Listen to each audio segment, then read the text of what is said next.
நண்பர்கள் அனைவருக்கும் வணக்கம். நான் தான் உங்கள் ஃபேஸ்புக் சரவணன். இன்றைய தகவல், கூகுள் பே, அமேசான் பே, பேடிஎம், ஜிபே போன்றவற்றின் மூலம் நாம் ரீசார்ஜ் செய்து ஜியோ ப்ளஸ் ஹாட்ஸ்டார் மற்றும் அமேசான் பிரைம், குட்டி எஃப்எம், பேக்கெட் எஃப்எம் போன்றவற்றைக்கு மாதாந்திர சந்தாதாரராக சந்தா செலுத்தி நாம் அதை பயன்படுத்தி வருகிறோம்.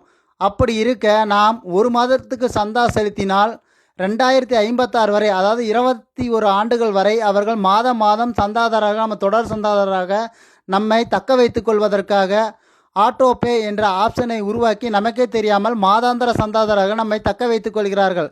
அதை நீங்கள் எந்த இணையதளத்திலிருந்து ரீசார்ஜ் செய்தீர்களோ அதிலே சென்று ஆட்டோ பே என்ற ஆப்ஷனை ஆஃப் செய்து வைத்து கொள்ளலாம்.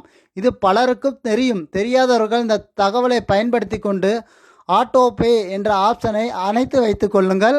உங்கள் நலன் கருதி இப்படிக்கு உங்கள் ஃபேஸ்புக் சரவணன். வணக்கம். நன்றி. வணக்கம்.